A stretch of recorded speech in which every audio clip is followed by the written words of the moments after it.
कोलकाता उत्कलमणि गोपबंधु दास 96तम महाप्रयाण दिवस पालित होइछि। उत्कल भवन सम्मुख गोपबंधु प्रतिमूर्ति निकट में श्रद्धासुमन अर्पण होता। यह अवसर में उत्कलमणि गोपबंधु स्मृतिचारण कर आलोचना कार्यसूची पालन कर नीलचक्र समेत विभिन्न ओडिया संगठन पक्षर श्राद्ध दिवस आयोजन होता। नीलचक्र परिवार तरफ ये प्रतिमूर्ति स्थापन कराइला। नीलचक्र परिवार सबुबले सेवाई लोकंकर सेवाई आगु को आगे आसे। विगत दिन में देखिथे से आम्फान हो करुणा समर हो अथवा बाहानगा रेल दुर्घटना हो नीलचक्र परिवार केमिति सेवा करथिला।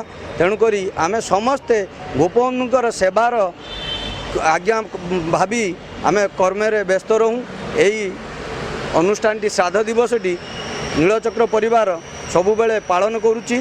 आगु यहाँ पालन करियो बोली चेष्टा करुच्ची। उत्कलमणि गोपबंधु दासंकर पुण्यतिथि श्राद्ध दिवस उपलक्षे प्रवास रे रहुतबा आमर उत्कलवासी नीलचक्र पश्चिमबंगर परिवार समस्ते आसी श्राद्ध दिवस पालन कलु और माल्यार्पण करी यथाविधि जोटा अनुष्ठान तरफ आम पालन कलु।